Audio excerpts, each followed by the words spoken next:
that we've had every opportunity to win the game. And, our mistakes have led, unfortunately, to us not being successful. So I thought our guys came in ready to play. I thought we battled our tails off. I'm really proud of this group that's being, I think, as resilient as they can be, but we cannot continue to make critical mistakes down the stretch to win football games. That's what you have to do. You got to make those plays on the stretch, and we didn't. I thought we had some gallant plays by some guys today, like the way that I from Sully and some other guys offensively made some huge plays. And then there's going to be some other plays that he's going to learn from, but I thought he played gritty, and I thought he gave us a chance to win the football game. And defensively, I thought we played really well, except for a handful of plays. And I'll have to look at the tape, but really disappointing the last run. So we'll take a look at it and learn from it and go from there. So answer any and all questions you may have. First question goes to John Riker. Hey, Coach, appreciate you talking with us today. When did you make the decision on Brendan Sullivan being the quarterback for this week's game, and how did you just assess his performance overall? I know you said some good, some bad. What did you think overall?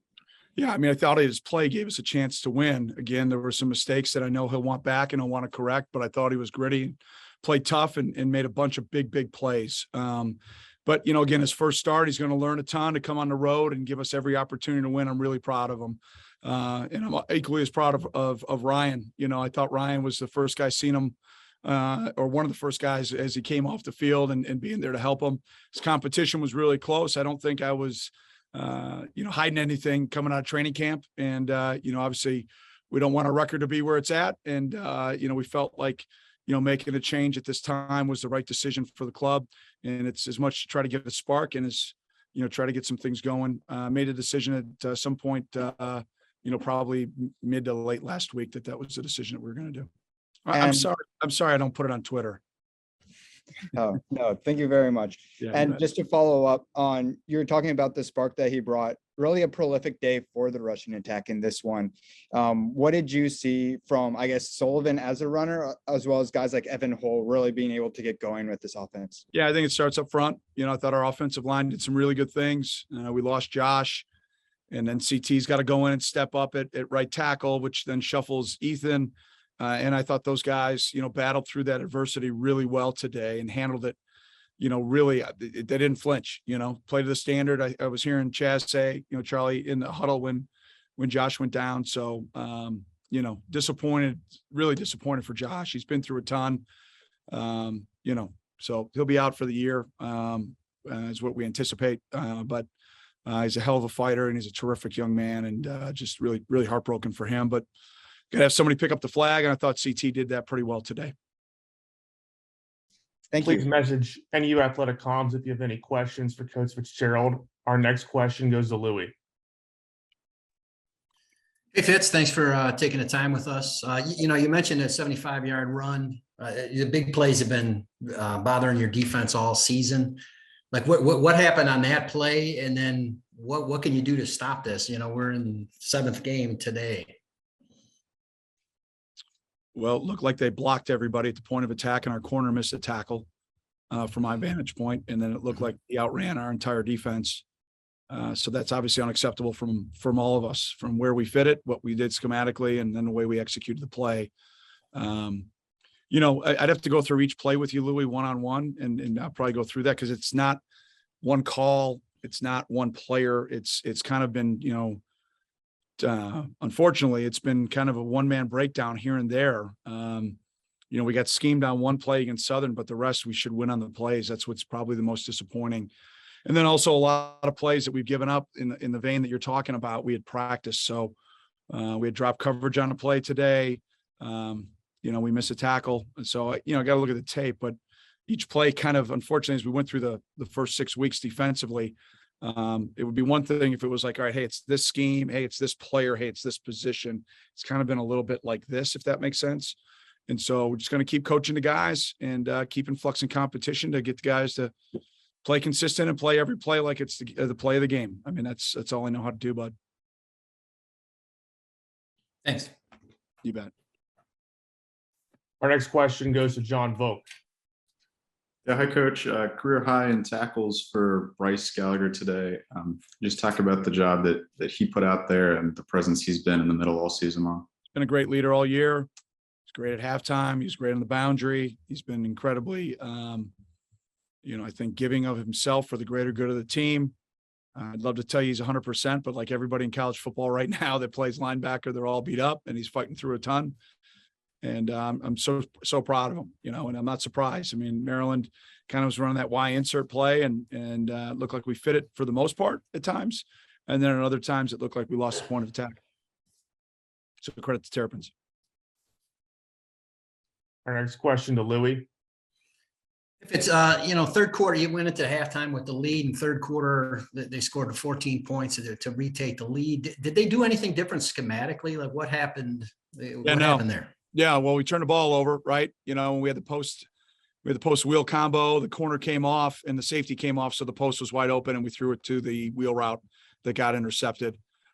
We should have been off the field, I think, on that drive. Is that right? Is that the one we had the sack and then the third down holding on the opposite side of the field late, one of those drives? So I've got to take a look at the tape. I don't know what it looked like on TV from y'all watching, but that was a turning point call in the game. And then I want to say this, it's not the officials, but this is the third game now that we've had a player on the other team simulate the snap and clap. And I think that penalty should no longer be just a 5-yard penalty. I think that should be unsportsmanlike conduct. And it should be a 15-yard and automatic first down. I warned the officials about it in the first half. One of our key plays down the stretch. You saw a bobbled snap that came that wasn't expected.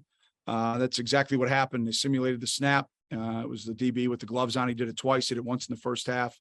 And I warned the officials.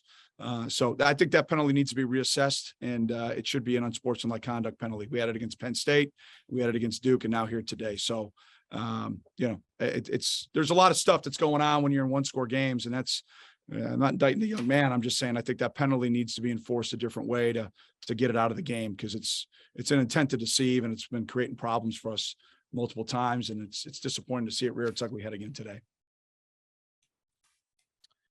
Our next question for Coach goes to Bradley Locker. You talked about the officials a little bit. Just what did you see in the last play of the game with the intentional grounding? And obviously you guys were flagged a number of times. What did you think of that in terms of your own play, but also the officials kind of making some calls? I think our Big Ten officials do a great job. I have great respect for all of them. I think they do a terrific job. And, we got to coach better and play cleaner. If we do that, then usually those calls end up not happening. That will wrap us up today. Thanks, everybody. Thanks, Coach Fitzgerald. Okay, I appreciate it. Thanks, everybody. We'll see you guys this week. Go Cats. All right, thank you, everybody, for being here. We're joined by linebacker Bryce Gallagher. We'll get us started with our first question to John Vogt. Yeah, hi Bryce. Career high in tackles for you today. Just wondering how today felt out there, especially for yourself, hit that career milestone. Yeah, I mean, every play I'm just trying to do my job to help the team win. So, I mean, at the end of the day, we didn't get the win, and that's all that I care about. So I just focused on doing my job every play and ultimately try to help us win. And we didn't get that done today. So all that other stuff doesn't really matter to me. But our next question goes to Bradley Locker. Bryce, how do you feel you guys, or you in particular, have improved over the course of the season, especially playing downhill and kind of firing from that second level? yeah, I think just growing throughout the season, kind of learning through your old mistakes, not making the same mistake twice, and just kind of growing through each game and going back and watching the film after each game and just focus on what you can get better at. So just I've been trying to improve each and every week and just focus on what I can do better to help the team win. Please let me know who has questions for Bryce in the chat. Our next question goes to John Riker. Hey, Bryce, appreciate you chatting with us today. How'd you assess the overall defensive performance? There were like some great stops, but also Maryland coming in with not as full offense and kind of some of those big plays late. How did you overall see this defensive performance? Yeah, I mean, when it comes down to it, we gotta execute and do our job, and just that's how you don't give up those big plays, is playing team defense. And I think at times we played great team defense tonight, and we just gotta learn from the mistakes that we made and grow from it, and watch the film tomorrow and get better in practice next week and focus on the next game. Thank you. Our next question goes to John Volk. Yeah, hi again, Bryce. You're the first player with 15 or more tackles and 2.5 or more tackles for loss in a game playing for Northwestern since your linebacker coach, Tim McGarrigle, in 2005. Can you just talk a little bit about what he's meant to you as a mentor, and especially having played at Northwestern? Yeah, I mean, it's huge. He's, in my opinion, the best linebacker coach in the country. I mean, the way that he develops guys and coaches is unbelievable, and he grows us both on and off the field and teaches us valuable lessons. So being able to play for him these last 4 years have been amazing, and he does a great job with everyone, and he's a great coach for sure. Louis. Hey, Bryce, thanks for joining us. Fitz mentioned that 75-yard run at the end. The big plays have stung you quite a bit all season long, and he talked about one-man breakdowns that are different places. What do you attribute that to? And then how do you fix it moving forward? I think it comes down to just, like I was saying earlier, just everyone doing their job and focusing on each play. And our coaches always tell us when the moment gets the biggest, just you got to focus on your fundamentals and what you have to do. So we just have to everyone has to do their job and execute it when the moment's the biggest, like we do in practice, like we do early in the game. We just got to keep that mindset of everyone does their job and play great team defense. Thanks. That will wrap us up with Bryce. Bryce, thank you for your time. Of course. We're joined by Northwestern quarterback Brendan Sullivan. We'll start taking questions. First question goes to Bradley Locker. Brendan, you guys had that last drive that did not end the way you wanted it to. Could you just take us through that last throw that you made and kind of what you were seeing and trying to accomplish with that? Yeah, I have to look at the film, but I believe they gave us a too high look, and that's what we like quarters against or posted against his quarters. So they took away our cross field race, and I thought we had a shot at the post, but safety made a great play, and we wish you could get that one back, but you can't. Next question to John Riker. Hey, Brendan, coming off last week, where do you feel like in your game and in your performance you improved from last week, and what kind of elements? I know this was really some big plays out there. Where did it feel more fun as a player? Yeah, I think just being comfortable in the pocket was huge today. Using my legs when I needed to instead of just relying on them and scrambling around when I didn't have to. I think that was the biggest thing that I improved upon. And then, yeah, it was fun being out there. Obviously, you didn't get the result we wanted to do, but it was fun playing football and getting my first start. And also in preparation, having come off a game last week, how was the preparation this week different knowing you had a chance to be the starter? No, it wasn't different at all. I mean, you prepare every week like you're going to be the starter. So just same mindset, same everything. Thank you. Of course. Sean Volk. Yeah, hi, Brendan. Wanted to ask about Ryan Helinski on the sideline and just what talking to him, his support meant throughout today's game. Oh, he's like the number one supporter on the sideline. I mean, I don't know if I'll be able to go through that game without that guy. He's first one to catch me off when I get off the field, first one to pick me up, first one to hype me up. I mean, he's a great person, and I'm glad that he's the one that's out there and hyping me up and being that guy for me. Thank you. Louis. Hey, Brendan, thanks for joining us. On that third quarter interception, they showed Fitz on the sideline talking to you. He was talking to you for a long time. What was he telling you? Like, what happened on that play? Yeah, just misreading the coverage.